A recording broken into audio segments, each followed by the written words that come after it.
These are my friends. Come along with me, see how the story ends. This episode is brought to you by testkitplus.com. We all know how important it is to prioritize your health and well-being, especially when it comes to recreational activities. That's why we want to tell you about our buddies over there. They can be your go-to resource for high-quality, easy-to-use recreational test kits. Whether you're planning a weekend getaway, attending a music festival, or just having a good time with your friends, it's really important to make sure you know what you're putting into your body. So head on over to testkitplus.com/professional hippies. That way you can be sure you're safe and you have the peace of mind of what you're putting in your body. They have test kits designed to detect a wide range of substances, providing accurate and reliable results in the comfort of your own home. Knowledge is power, so don't leave anything to chance. Again, that's testkitplus.com/professional hippies. What's up, all you professional hippies out there? This episode, man, I want to set a really high bar for you guys. Maybe you come into it with low expectations, high hopes, because we're running the show. But today we're going to be carried by Dennis Walker. I'm going to tell you guys a little about him in a minute. If you haven't had a chance and you've been digging our content, please leave a review. It can be a negative one. That one's cool too. So Dennis, there's so many ways. I'm going to give you a proper introduction, and then I'm going to do my little giddy, this is how I really feel about you. No, actually, all of this is how I feel about you. But for our audience, Dennis Walker is a journalist, podcaster, and puppeteer. I do have a side note here. The Rick Doblin interview crushes. So you got to check that out. It's an actual puppet interviewing Rick Doblin. Anyway, he's renowned for his sharp satire of the psychedelic space. As a founder and host of the Mycopreneur podcast, Dennis has interviewed over 170 mushroom entrepreneurs and psychedelic executives from 25 countries. I'm talking across 6 continents, exploring the cultural, historical, spiritual, and medicinal uses of psychedelics. His dynamic approach extends beyond podcasting into high-profile collaborations and contributions to, get this, Rolling Stone, Forbes, High Times, and so many others. A vocal advocate for nuanced discussion on psychedelics, Dennis's work not only addresses challenges faced by creators in this space, but he is also a champion of the cultural significance of these substances through various media platforms. The way I would sum that up, probably the coolest dude we've ever had on the podcast. Man, if you don't immediately run from this podcast to go feast your eyes on the content that Dennis puts out, you are a subpar human. Possum, Let me tell you, you'll be better everybody? for Thanks it. for the invite, Dennis, Colton thank and you Hippie. I'm for looking gracing forward to us chopping on this it up podcast. with both of you. And thanks for that glowing review of my life and accomplishments so far, because mostly I'm just a stoner with a platform. So thank you for spinning it to make me appear a little bit more important.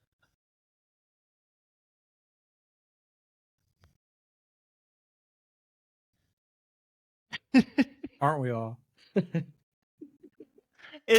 You're like the perfect example when I'm rooting for the internet making someone famous. I'm like, dude, you're putting in the work. Like you're the one we want to lift up and be like, hey, right there, go check him out. He says the things we want to say in a better way. And yeah, dude, it's awesome to have you here. So hey, we're not going to structure this in any particular way. I do have some fancy questions I put together because there's some stuff that I wanted to ask you kind of like more directly about.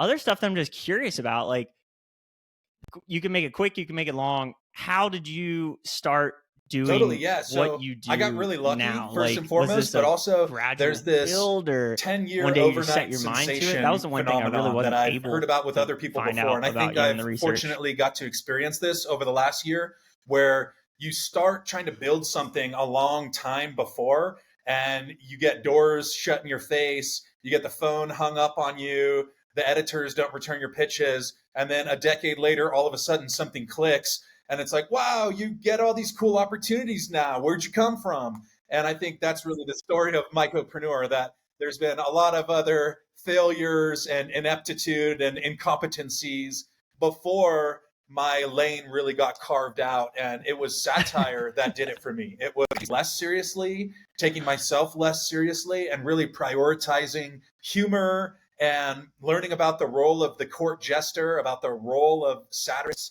historically, which I think there is an element of morality and an element of social commentary that really define what satire is above and beyond comedy. And that's something I realized pretty early on. I have a lot of disdain for a lot of sort of corporate psychedelic executives and the whole commodification and marketing and patenting of psychedelics and of these profound experiences.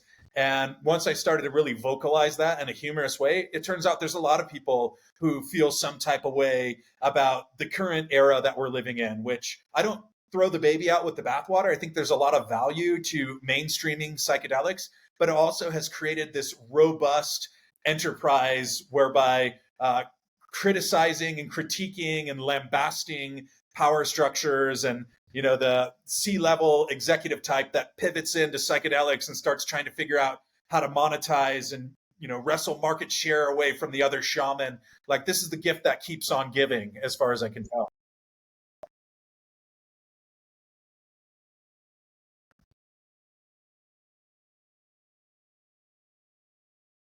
Sure, yeah.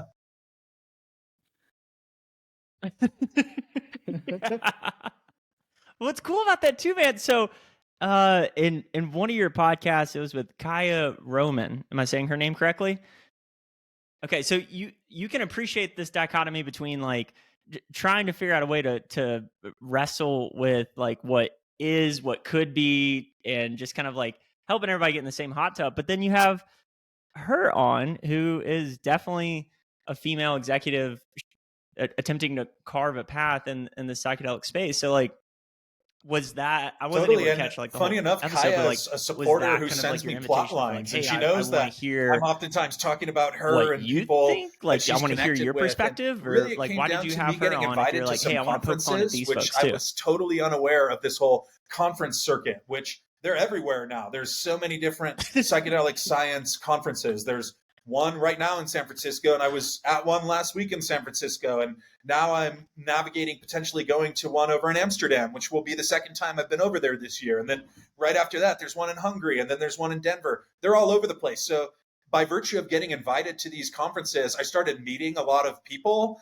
And really, it's just whoever kind of clicks with me, even if we have divergent worldviews, which we often do, if they have interesting stories and interesting perspective, I do want to get to the bottom of that. And that's what has precipitated a lot of invitations, or rather people asking if they can come on the podcast, who are ketamine clinic executives. Like, I just had a guy in New York City who operates a ketamine clinic, and this on the outside would have nothing to do with mushroom entrepreneurs, which is sort of the basis of the podcast. But when I get an opportunity to expand my network and to learn about kind of the overarching goals of different people in the space, which mushrooms are very much tied to this supplement industry, emerging psychedelic industry. So there's a lot of opportunities for diplomacy, for learning about other viewpoints. And that's what kind of got Kaya on the podcast. And, we're friends, we text. I actually just missed her in the Bay Area this last weekend.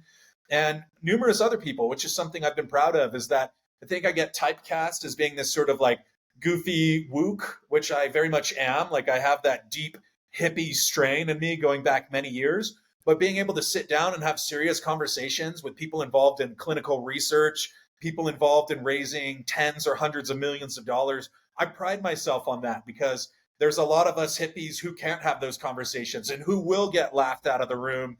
And I want to create those opportunities for dialogue and discourse, even in unexpected and unconventional ways, such as with Kaya.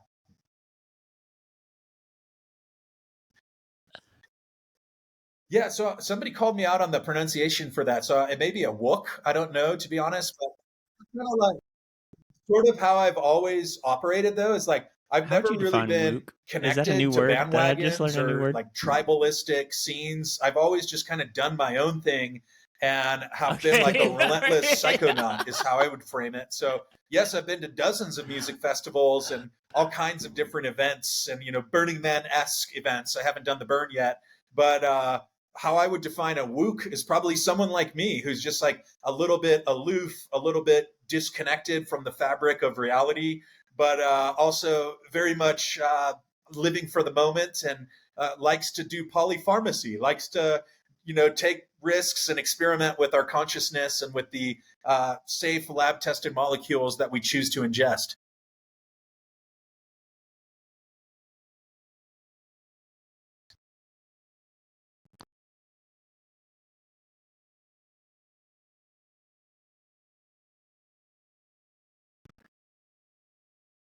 I love all of that.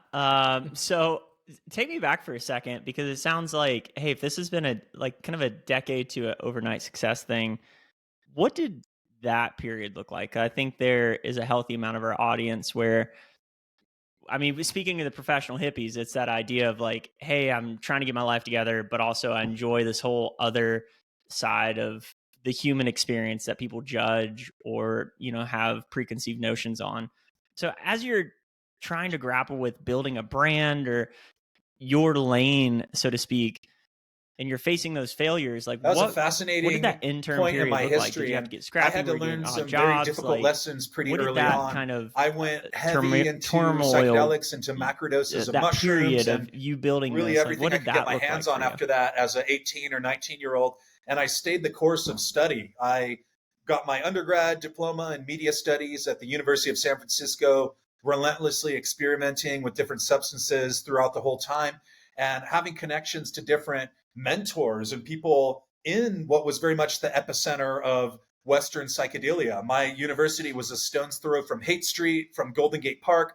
I used to hang out all the time on Hippie Hill and be connected to the kind of arts and tech scene in San Francisco, which was very psychedelic forward. And then all of a sudden I graduated and I no longer had the gravy train of parents helping me out with school. It was like, you're an adult now, you're 22.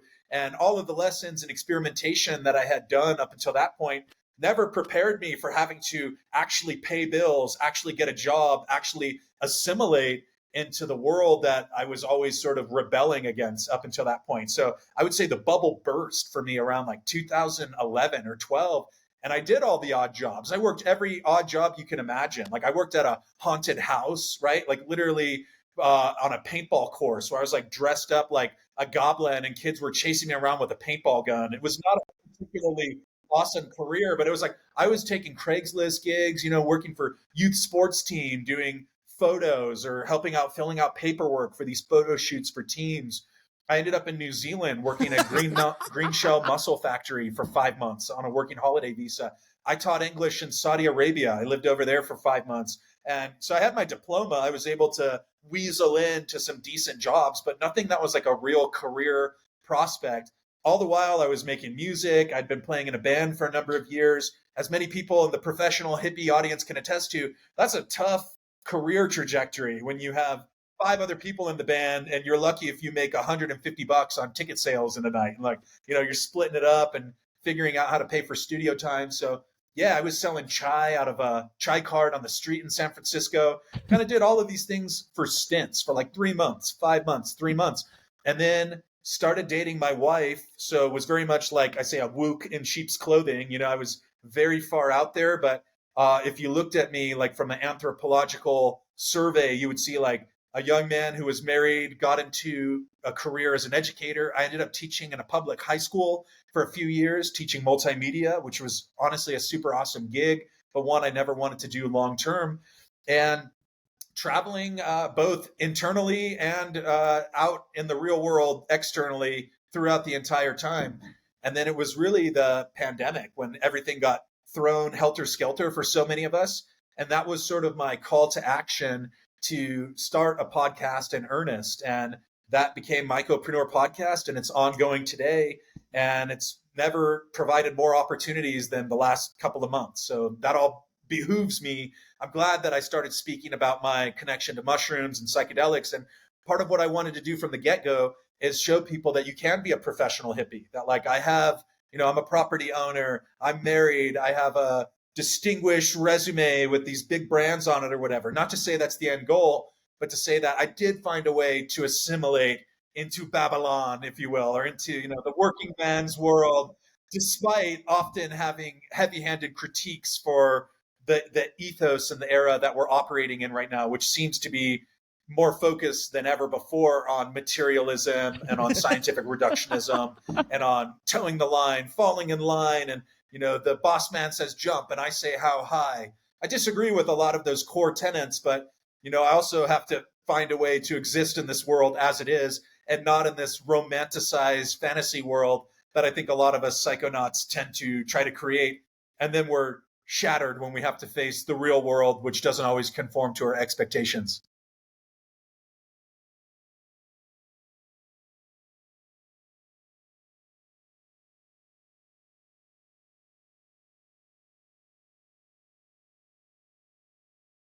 Mm-hmm. Yeah. Yeah, man. I think there's so much wisdom in that. Just hearing you kind of like off the cuff, just express with that amount of passion. It's like really clear. It's like, hey, that's just hard earned human experience. It's like one of the biggest lessons that I've taken away from psychedelic journeys is that like, hey, all of that is amazing, and you still have to come back and deal with reality.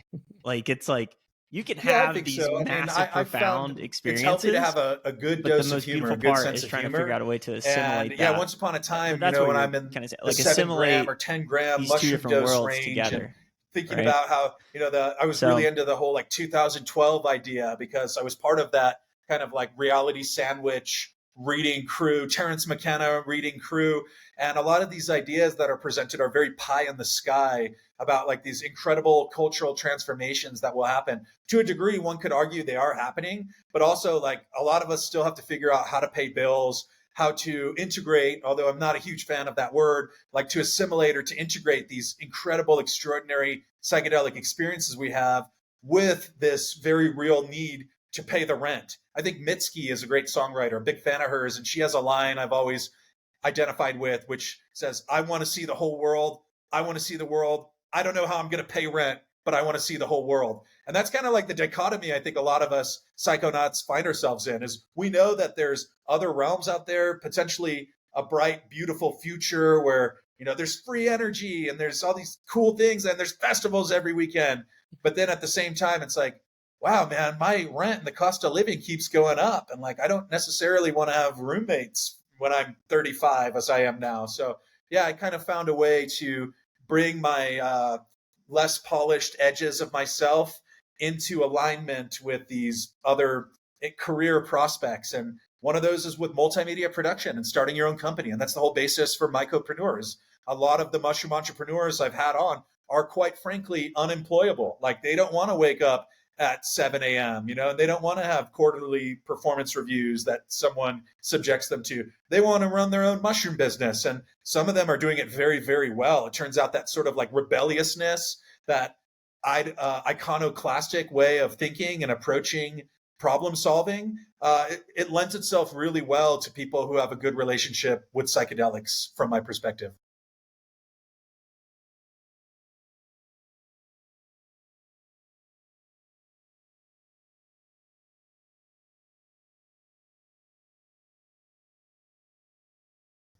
I had a 1,000%. I had a friend once while we were tripping. He goes, "I don't work hard just to work hard.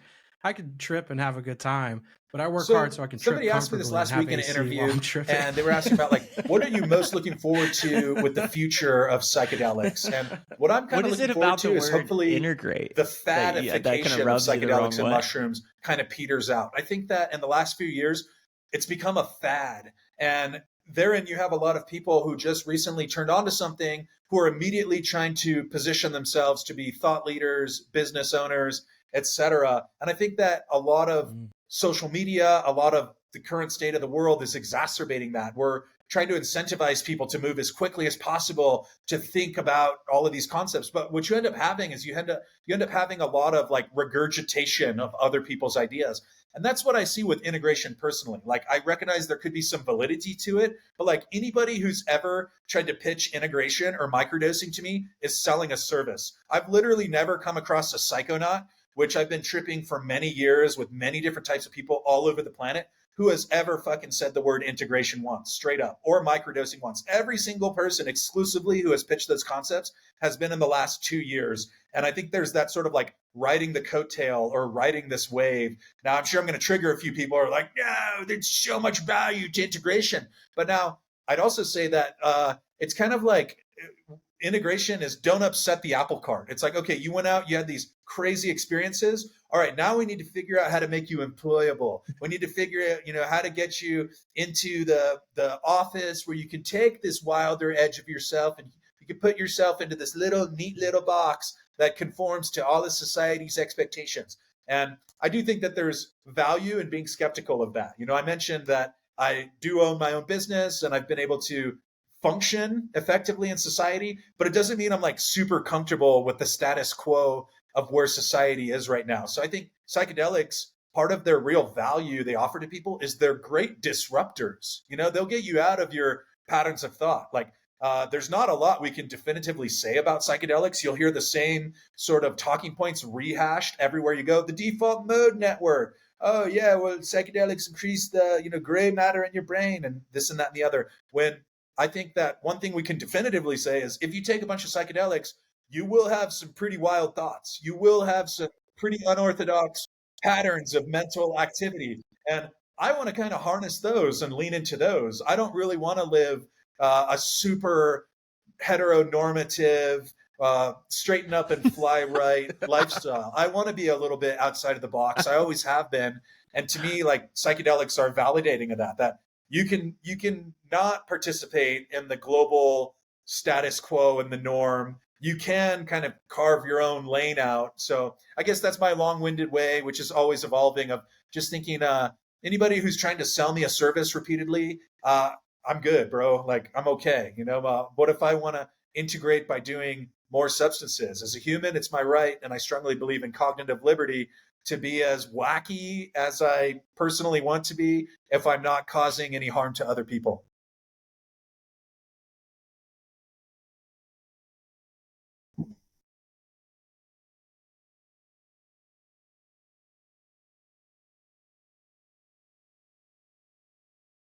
I'm curious on your journey here. It would make sense if, like, a business person, right? They went on a trippy experience, had a good time, and then, like anyone on their first journey, they want to tell everybody about it, right? They want to tell their grandmother, everyone should be taking it.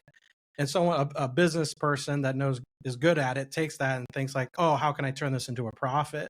How many times do you think you're seeing down your journey? For me, and my psychedelic experience has really reframed my whole perception of value. Like, what is value? See this as a profitable, the whole idea of those are the dollarification of the world. Like, we could just print this magical paper and then it's going to be backed by nothing but blind faith in our monopoly on violence and in the constant cycle of military actions overseas that we're going to go continue to fund for some reason, even though the middle class is disappearing and we have an oligarchy essentially where there's an ownership class and then there's the rest of you have-nots who can duke it out for $1,600 a month in rent in this shoebox apartment that you're renting in a non-ideal location. I just kind of grew up through that whole hockey stick growth curve of going from like the 90s, which was like the steroid era of like America is best and like blind patriotism, to going to this very radically liberal school right in San Francisco where they're telling me about peak oil and we only have 100 years left. And like, I've kind of had to detach myself from so many of these narratives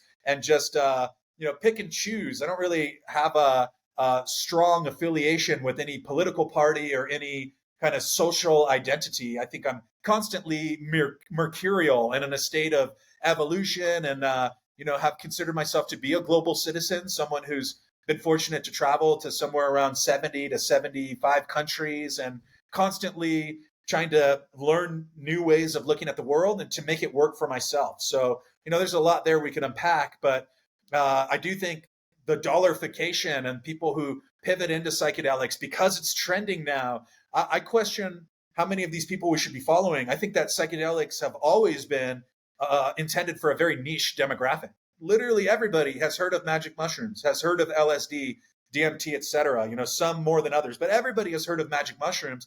But very few people actually sought them out to try them. Like for years, like going back to 2006, 7, 8, when I first got really interested, it was such a niche subculture. I could hardly give them away if I tried. And plenty of people in these Silicon Valley circles, entrepreneurial circles, they showed less than zero interest in mushrooms. Mushrooms were for hippies. Mushrooms were for people who rejected the dominator culture and the status quo. So it's very strange now to see, like 15 years later, all of these kind of pioneers, disruptors, thought leaders. It's like, you guys followed the crowd. You guys, you bought into whatever the messaging was hierarchically about the war on drugs and these things are going to scramble your brain. And forgive me if I'm not going to pivot on a dime and buy your microdosing course now. After the last 15 years, you've been, avoiding me with a 10-foot stick. Don't even want to get near my circle. When I was up on a soapbox, jumping and dancing about the incredible untapped potential of these substances. And I think, a lot of the people who are the real ones, if you will, they're not really driven by the bottom line, dude. Like, I'm sorry, but I've been fortunate to live in like very, we'll call them elevated or like wealthy circles. And a lot of that shit just drives me crazy, dude. Like, I don't need to shop at Erewhon, I don't need to go eat an $8 tomato or go to Nobu or have like Salt Bay sprinkle salt on my overpriced golden tomahawk steak in Dubai. Like, none of those things particularly interest me.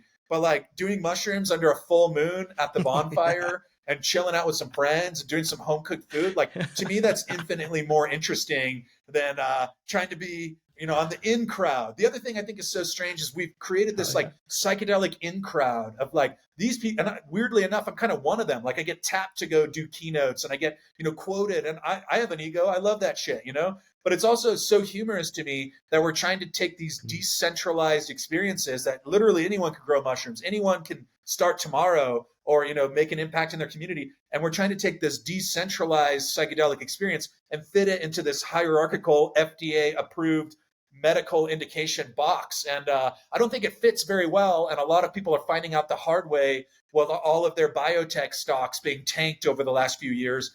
And now we're in a position where it's like people are holding on for dear life. And they're like, oh man, if I just hold on for 8 more years, I'll get this FDA approval. And then, I'll be able to turn a profit. And power to them, dude. I'll take a board seat on your company for sure. I'll be your communications director. But like, don't get it twisted that's where the real value is. I think the real value, that's putting the cart before the horse. The real value is in that disruptive, personal, divine, or miraculous experience, however you want to frame that phrasing, but of being able to tonight, if I so choose, eat mushrooms and build my own relationship directly with that gnosis and with that mystery. And I don't really have to go, through all these regulators, and I don't have to get on my knees and ask for permission to eat a mushroom. I can do that if I so choose, because the notion of an illegal mushroom or an illegal plant is super sophomoric, super childish. And I would hope that we've reached a critical mass of people who recognize that. And you say, I don't really need permission. I don't really need an official designation. If we get it, great. But that's putting the cart before the horse as far as I can see.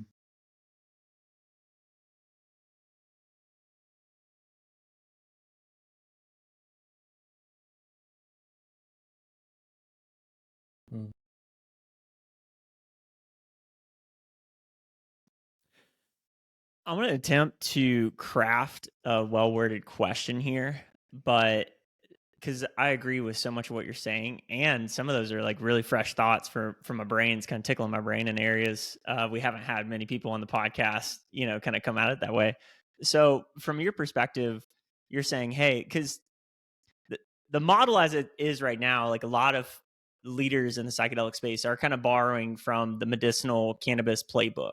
And they're like, okay, like, hey, if we can just get a crack in the door, everything is going to waterfall from there. But what you're kind of advocating more for is just like, hey, be a fucking free thinker. And if enough grassroots people, even from the niche side of things, were to seek it out, that the votes would follow, that the bases would follow for that. And that I think there's a lot of just general tenseness and worry that folks that do want to try it, either A, Big Brother isn't telling them it's okay, or B, the folks that, like us, are just like, hey, we're going to live our life. We're not going to be loud about it as far as like personal consumption and like being in places where we shouldn't be, breaking laws to essentially be in a cage for the rest of our life. The medicalization narrative is, I do recognize that. Of like, that's hey, be a almost free a whole thinker. different If ball enough game. people are free Like, thinkers, seek it out.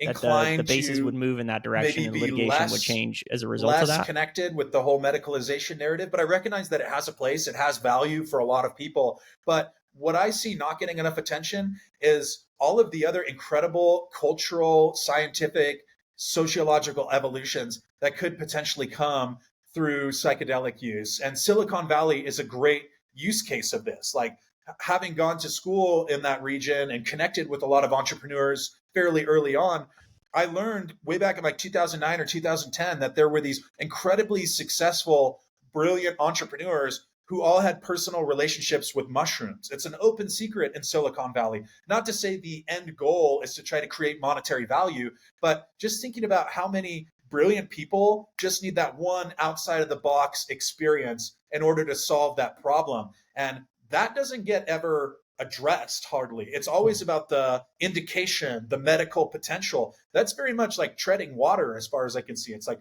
oh, you have a symptom, you have this debilitating issue. Well, we're going to fix it, but we're not going to look at the broader socio-cultural and economic framing of what psychedelics could potentially be. And there's so many examples of that. Like, for example, I just was fortunate to have dinner last week with Jim Fadiman, who's the pioneer behind microdosing, right? And just like talking with him and his business partners, like I didn't know this about him, but he was dosed by Ram Dass in like 1963 in Paris for the first time. So he's been a part of that underground for a long time. This guy dosed Stuart Brand, which I think is public information, but Stuart Brand is the progenitor of the Whole Earth Electronic Link, which was one of the most, if not the most influential early online communities, where like the Craigslist founder came out of that. I believe the AOL founder came out of that. All these other titans of industry. And like that all connects back, if you kind of trace it back, to one lineage, but this was widespread in Silicon Valley. You hear about Bill Gates has not super openly discussed it, but also not denied it. And I think it's fair to say that he has absolutely taken LSD, and it's public information. Steve Jobs is another example. Now we get Elon Musk. Again, this is sort of an aside, but I think it's one poignant illustration of none of those breakthrough experiences that quite literally put this entire transcendental, transformative digital internet and digital industry on the map were done in a medicalized context. They were all done by free thinkers who were kind of looking for that aha moment. And that's kind of what I want to see the narrative turn towards, is like, what about psychedelics for healthy people? What about mushrooms for people who are of sound mind? Like, why does it have to be put in this box where all of the PR, all of the headlines, all of the conference tracks are about the explicit medicalization and clinicalization of psychedelics? I think that's like one piece of a much larger pie. Now, the upside to this is I'm not even advocating for anybody to go do this or to break any laws. I'm saying that the information is out there. It's democratized. It's crowdsourced.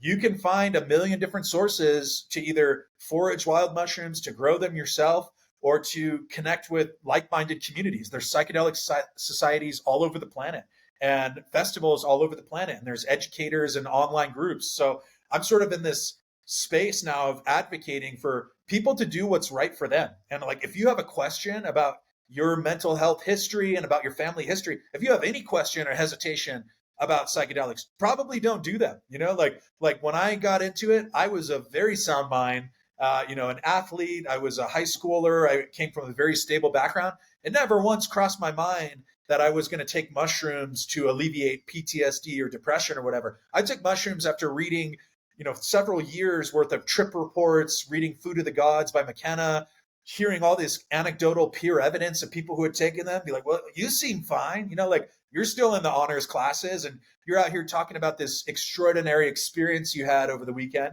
And I took them, quite frankly, for the visual component, which also doesn't get talked about. We hear about like, oh, you have all these things going on in your brain and the chemistry and the this and that. But like, how often are people coming out talking about taking a macrodose and having these phantasmagoric, extraordinary visions that are very hard to place on a timeline? Like you hear people say, I saw the future, or, I had this incredible sequence and these entities came to me. To me, that's fascinating. And I'm glad that there are researchers who I can name drop who are actively focusing on that domain rather than on trying to medicalize it and create this sort of simulacrum prescription status for a synthetic version of a much more powerful natural experience. Hope I'm making sense. I'm kind of I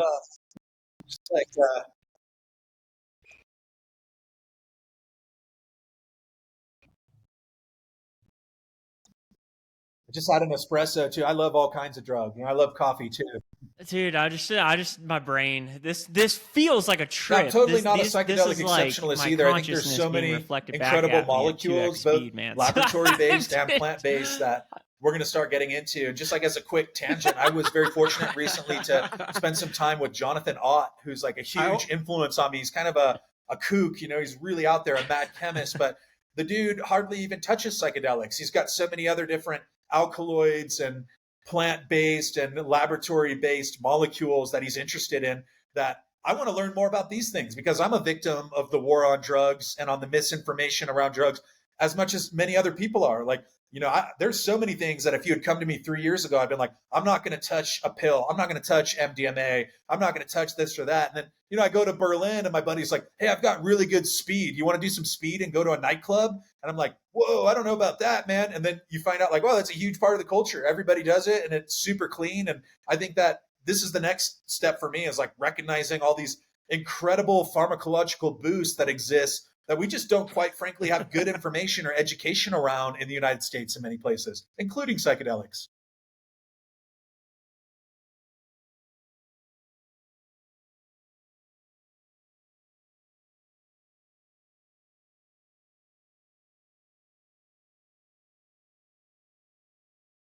I think one thing to loop back really quickly, though, on the people of sound accord taking psychedelics just for like the visual alterations that come with that.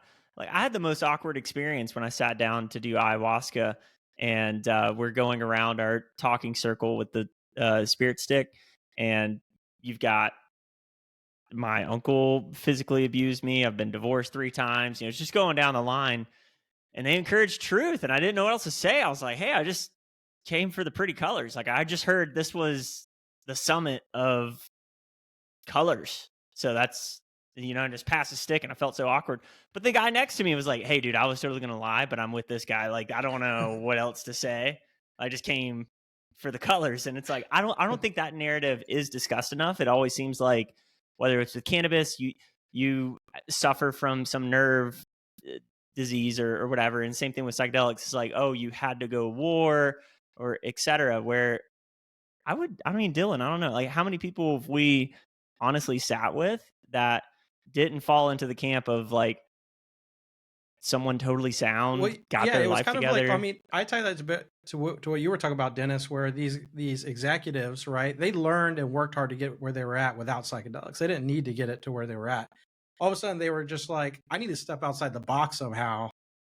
I don't know. This is what a friend recommended to me. And then they had an aha moment, because all of a sudden instead of being so focused on like, this is what the book tells me, they had an aha moment because they could step outside the box. I feel like sometimes that's what people are searching for, is like, my life is really boring at the moment. I don't know how to step outside this circle. My, Wook friend over here said like, hey, I should try this thing. And so I tried it, and we've met so many people just like that. And then all of a sudden they had a burst in their life that I just think because they were so being driven by what society was telling them, like, if you stay in this lane, this will happen. And then, all of a sudden Dennis comes along, and it's the guy that Reagan says we should not be listening to. And all of a sudden we do, and we have this profound moment of like, oh shit, this isn't exactly where we should be. We should be kind of like learning more, and this is a way to keep learning more. I don't know, like, to go along. That's where I felt like Dennis is exactly what you were saying, Colton, is like, it wasn't always just like I had problems. It just, I needed something a little different. It was years until I was exposed to healing through psychedelics. I mean, I did similar path to you, Dennis. Sounds like me and my buddies did a bunch of research. Like, that's when Silk Road was going on. So everything we were ordering, you had a peer review system, so you knew it was clean, it was where it's coming from, etc. And then all of a sudden, it was like I was exposed to this narrative of like, oh no, like all these people are healing through it, and I don't dismiss any of that, but it's also like, who the fuck is advocating that for alcohol? Who's saying you got to fix your life through alcohol? That was one of the most important lessons for me to learn. The only people that really should be partaking in alcohol are people that got their life together. They're like, hey, I just want to blow off steam or whatever. Fortunate in Not the place someone I that's was like, hey, in I'm when really I got fucking into depressed. I need to numb and my human got connected experience to all these other artists and for. thinkers from the great cultural legacy of psychedelics in the West and in San Francisco. And then when I kind of had to like grow up a little bit and like get a real job and wake up and be on time to work and pay taxes and things like that, I kind of had to learn that it wasn't about the psychedelics. Like, I could access these states of mind just by having discipline. And, I think there's also this tendency now for people to try to push psychedelics as this potential cure for so many things, when if you just started exercising, stopped scrolling for 6 hours a day online, got some sunshine, started eating whole foods, like, this would probably take care of most of your issues right now. But the system we live in right now, it incentivizes people to stay sick. This is a big hippie talking point, I think, about like, you don't actually want to fix people's problems because your whole gravy train is out the window now. And I recognize this going down to Peru. I went 3 times. And then I was even like in talks to open a center. I was flush with cash from my teaching role in Saudi Arabia. I had been down 3 years in a row and met a bunch of people. And then, quite frankly, this con man who I narrowly dodged this bullet, he's operating in the quintessential con man textbook, like very likable, very intelligent, has this whole business plan. We're going to buy this center. $70,000 is all I need. Oh, you have $20,000? You're looking to park somewhere? Well, why don't you become a part of our founding team and, send over the documents? And I remember thinking like, man, this would be so cool. And then this voice in my head was like, you probably don't need to be doing all that. You probably don't need to be moving out to the jungle and opening a center. And like, I oftentimes just think like it was through going down several times and starting to see these like repeat patterns of like, wait, this person's done 180 ayahuasca ceremonies and they're still got like petty relationship issues and, lingering self-doubts and all this. Like, at what point do you heal? And then you have people who want to take advantage of that. And like the ceremony steward, if you will, I hesitate to call him a shaman, but the owner of the center was very manipulative, as many people oftentimes in cult-like dynamics turn out to be. And he's like, well, it actually took me 300 ceremonies before I healed. So you have these people who think like, oh, I'm the problem. I just need to do more ceremonies. I need to do more psychedelics. And that's part of why I'm calling like a little bit of bullshit or skepticism around like the whole profit-driven or capitalistic framework around psychedelics is like, if these things truly are powerful and habit dissolving and so on and so forth, like you probably don't need to be doing 300 ceremonies. Like plenty of people I know, like great example, someone I'm close friends with who's been on the podcast and runs a really robust company, no longer does mushrooms. And when I was recently chatting with them, like, I got the message. I'm good. I know what I'm doing now. And I would like more people, myself included, to maybe arrive at that conclusion. Not saying that anyone has to, like people should be free to do with their own consciousness whatever they want. But this idea that like the next ceremony, the next product, the next self-help group is going to fix me, I think is a very, very slippery slope, especially if you've been doing it for a few years. And I kind of put that together after my bubble burst and I had to get a real job where I'm like, I could probably find fulfillment in other things besides doing another 12-gram solo dose, looking for some epiphanic breakthrough when it's like, you've already done this a couple hundred times. What are you looking for? Like, do you need another, that one piece of information is all I need. That's just like the seeker's path that a lot of people go on. But probably the most brilliant thing you can do is just kind of like own your bullshit and just step up and be like, yeah, man, like I'm probably not a shaman. I probably am not this like grandiose carnival barker that needs to go launch this brand and evangelize to the world about how psychedelics are going to save the world. And if we just put LSD in the water supply, then everyone's going to stop fighting. Like that's part of the narrative that I think is very misguided. And while I do have tremendous hope for the future of psychedelics, I also will not discount the fact that humans are great at bullshitting, great at manipulating, and great at fucking up beautiful things. So the jury's still out, on how this psychedelic renaissance is going to reach its final conclusion, if it ever does.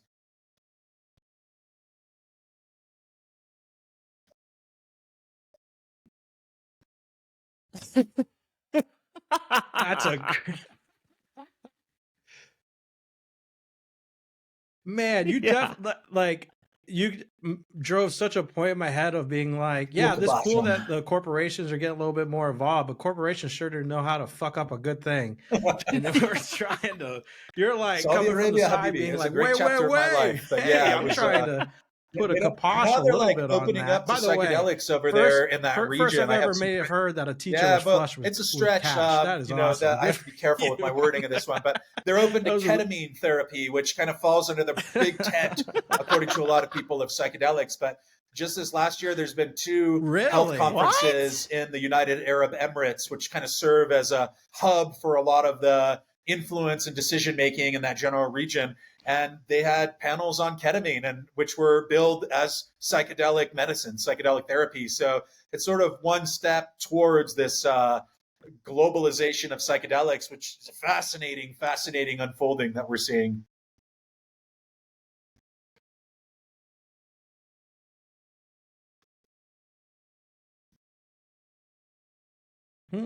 Yeah, I think that there's a lot going on in a lot of places that we don't really see. Singapore comes What to else are mind. you They've seeing? Just also like recently had that's Saudi one of the Arabia with the wealthiest ketamine. Have you families seen or other funds in countries where it's like Singapore a unique investing in way that psychedelic psychedelics are medicine. breaking There was into a those Chinese countries? company that had a subsidiary that was doing psychedelic research and development. And a lot of these countries and cultures, which seem antithetical to the spirit of the psychedelic kind of forward thinking, progressive values, which might be an oversimplification of psychedelic consciousness, but nevertheless, traditionally it has that sort of cultural baggage around it that like people who take psychedelics are more left leaning and they're more interested in saving the environment. Not always true. And there's a lot of cultures that have pretty hardline regimes that are showing interest is explicitly in the medicalization because they're following data. And when you see this data emerging from Johns Hopkins and from Imperial College London and these, really prestigious medical and research institutions in the US, they can't help but take stock of that data. So that's what I've heard. I had the head of the Arab Psychedelic Society on the podcast, Haya Al Hajailan, wonderful young woman based in Riyadh, who's quite public and open about her advocacy for psychedelics within a legal therapeutic context. And she mentioned how she was aware of very high level research and monitoring of the global research output around psychedelics that is taking place within Saudi Arabia. So whether or not you'll be able to walk into a head shop and buy polka dot bars in Riyadh anytime soon, I kind of doubt it. But like there might be some, other paths towards what frequently gets billed as psychedelic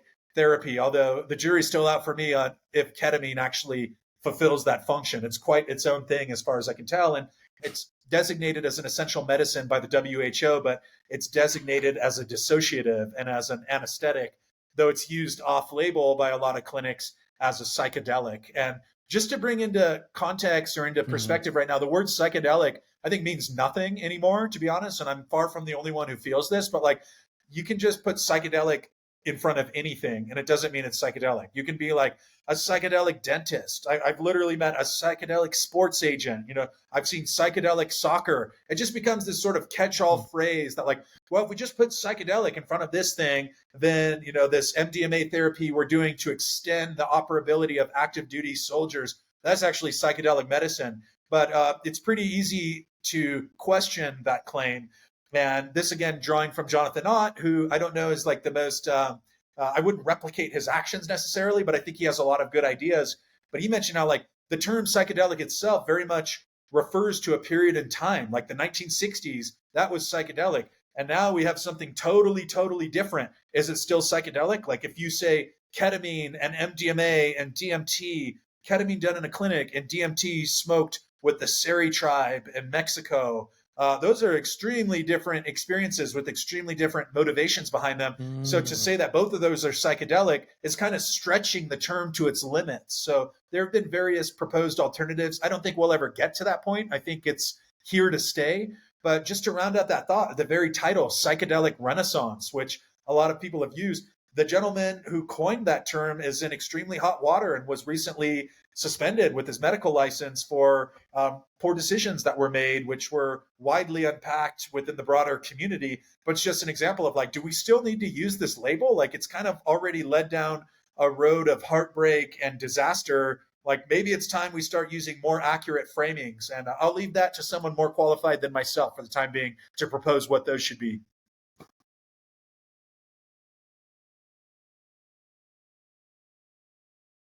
Yeah, so to borrow from Jonathan Ott, which anyone unfamiliar, highly recommend checking out his body of work. He's been active since the Do you have any 1960s. lead-ins He's on written 8 frames? books and published This is countless also something that's kind of tickling my brain in conjunction with that I'm people like I'm Albert with you, Hofmann right? Like, and Timothy Leary, et cetera. So he's been around a long time and is very much one of the first adopters of what I would call a Western wave of esotericism, which strangely enough, right now, like we are the people creating the future lineages of psychedelic use. This is a lineage born in a laboratory. Yes, we have the ancient historical and cosmological worldviews of different indigenous tribes, but like we are the first generation or second generation who's using lab synthesized DMT and LSD and MDMA. These are all very new things. So Jonathan Ott has proposed psychooptic as a framing for true psychedelics in the sense that like if you take MDMA, you take various other substances and compounds,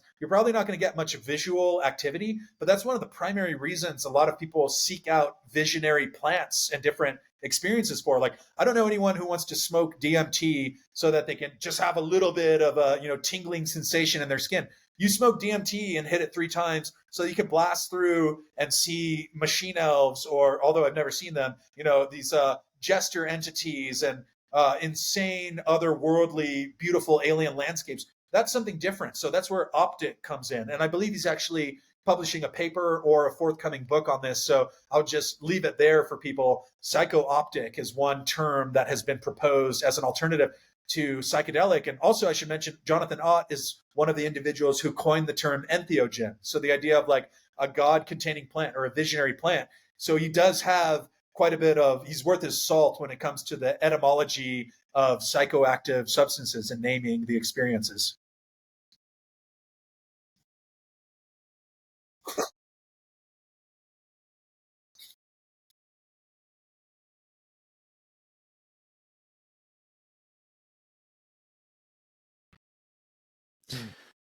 Dylan, do you have anything? Do you want to pose anything? I have another thought. If not, no. The only thing I was going to pose on that is like, you're right. You're right. That's interesting. I never thought about before the 60s and 70s was psychedelic term or phrase really used. Not really before that. Maybe the 50s a little bit, but it was always like tribalism and things like that, right? How they used that. But then the 60s, 70s came along. Psychedelics is term. It's kind of been in place then, and then now you're starting to see little break-offs. That you're right. That tickled my brain a little bit. I never even thought about that. Brain tickling. So, as we're kind of coming towards the end of the episode here, I just want to take the reins off you one more go here on, while we've been talking here, Dennis, there's quite a few things that it sounds like I can totally understand where the jester comes alive in you. Like why you would be just the light of the room, where everyone be like willing to try on a different t-shirt, because you have such an interesting perspective, man. And some of the things that like honestly are like really fresh and original perspectives for me. And so many of the things you're pointing at, you're like, hey, let's be skeptical there. Let's be skeptical there. What are the things that you feel very firmly about that you don't feel skeptical on, whether that's the future of psychedelics? I think building a personal relationship with mushrooms, the meaning is one of the most intelligent things that people can do right now. And different compounds not and structures. Simplifying mushrooms what's something for that their you feel like unequivocally, right? Like looking at psilocybes doesn't deserve skepticism. A fascinating genus, and one that I'm personally very connected to, but also like the broader kingdom of mushrooms. When you connect with mushrooms and learn about food production, learn about the life cycle of the organism, about our role in nature, the role of mushrooms in nature, how we can be companion species, essentially. So like learning how to grow your own food, learning how to connect with a community that values mutual aid and self-sufficiency. And like that was the whole premise behind Mycopreneur, is if we get more interesting, brilliant, out-of-the-box thinkers to start working with mushrooms, start tinkering around, there's a vast wealth of untapped opportunities and resources that exist within the fungal kingdom. And I think the more people start paying attention to them, the more you realize these are an advanced intelligence. That's the first thing I learned personally when I had a high dose mushroom experience is, whoa, how did no one ever tell me about this? Why did I eat a handful of bone dry mushrooms and now I'm seeing perfectly formed hieroglyphics and language? And like the Nahuatl word, which actually is not the one for flesh of the gods, but there's another one that is escaping me because I don't speak Nahuatl great, but is the mushroom of divine language. And there's a lot of examples of people saying like, yeah, like McKenna talks about hieroglyphics, the world being made out of language. That's something I've personally experienced, and I think a lot of people who have taken a bit of a larger dose. So like starting to form a relationship with these intelligent entities, if you will, these intelligent companion species that also have a richly intertwined history with humanity. Like in Asia, you have a 4,000 year plus history of cultural use of different mushrooms. And you have the mushroom of immortality, the reishi mushroom, which there's statues and temples dedicated to the reishi mushrooms. You've got, your caterpillar fungus, your cordyceps over in Bhutan and Nepal that have ancient lineages. And these are just starting to be rediscovered by Western culture today. And the quote shroom boom is an absolute rising tide. Like there's so many projections about the way this market is going to evolve. So like there's something for everyone there. Like if you want to make money in this space, huge opportunity to make money. Like I've had numerous people on the podcast. I just finished one with organizations focused on mushrooms that are doing 8-9 figures annually, and maybe there's not a lot of these people doing that kind of numbers, but there are. Then you have this whole emergent class of mycopreneurs who are building super intelligent, sustainable, personal family businesses. And I know quite a few people who say, I don't really want to get into Whole Foods. I don't really care about getting into Trader Joe's. I run a couple farmers markets. I've got my list of clients. I just launched a line of hot sauces with lion's mane in them. So like, this is the future as far as I'm concerned. And this extends to psychedelics too. Like for me, having a mushroom experience, I've heard multiple people describe it this way. It's like having a squeegee on your third eye, like in your mind's eye, when things start to get calcified and you get stuck and you get overwhelmed and you get paralysis by analysis, might be a good time to dive in and squeegee off that third eye. And then very clearly, oftentimes, you'll see an answer. And that's happened for me time and again, where I've learned to sort of not over rely on that, not use it as a crutch, but be like, like I think it's time for a big dose with a specific regards to trying to get back onto my A game, because whatever happened in my life has knocked me off. I'm a little off kilter. I need a little recalibration. I think mushrooms check so many boxes. So that's what I'm bullish on. That's why I started Mycopreneur Podcast, is to empower people with the resources and the communities so that you can make a viable go of establishing your own mushroom-based business.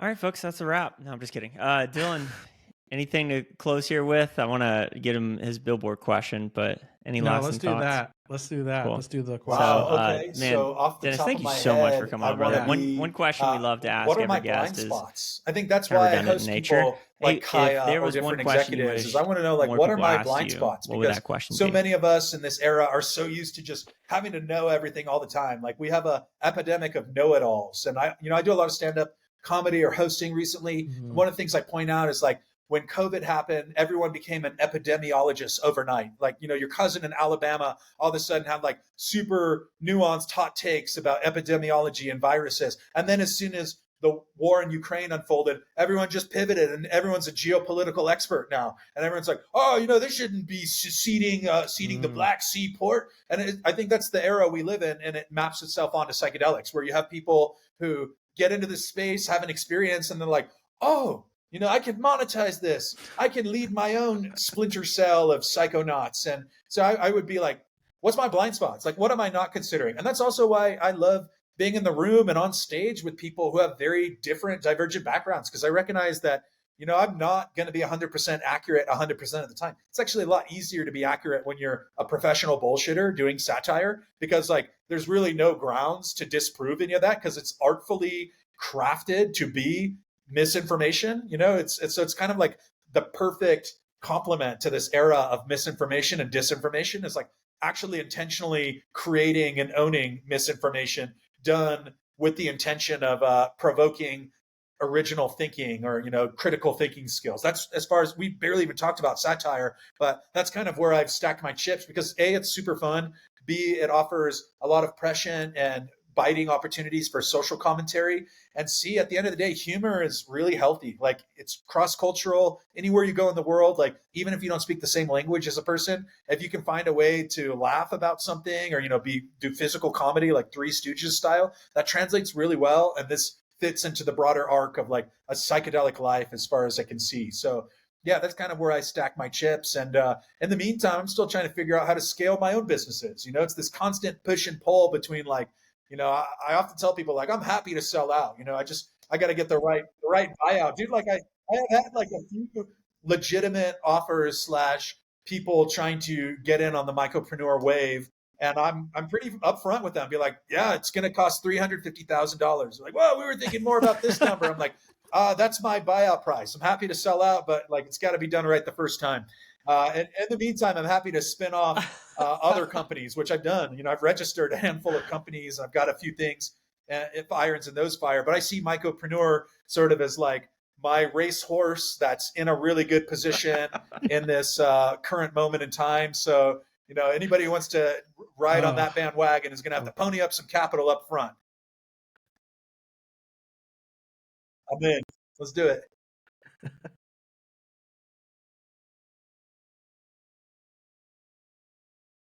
Yeah, just hit up Mycopreneur, Mycopreneur. Yeah, well, you're the con man. I'll invest in any day. On Instagram, TikTok, Twitter. I make daily content, and I have a big archive of content from the last people want to 3 years. See your video, where do they go? I love using those platforms as my means of creative expression and community building. And I absolutely answer every DM and try to connect as often as possible with people who, have meaningful projects that they're invested in.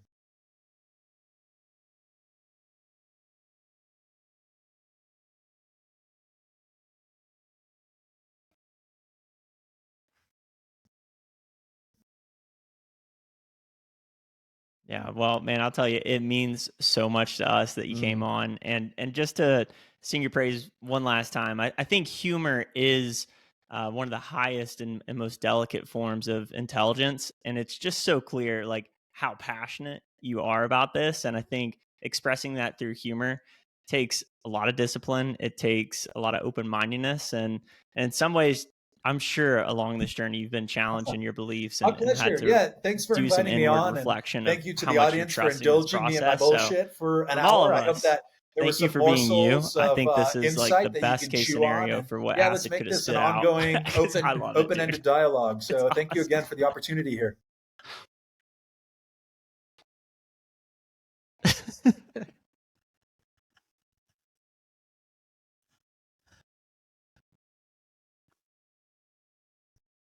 Love it. Absolutely, brother. Hang on for just a second after this. And if you guys enjoyed this, please go follow Dennis. At the very least, follow him. We don't care. We're nothing but your servants and beholden to your ad revenue. So see you guys next week.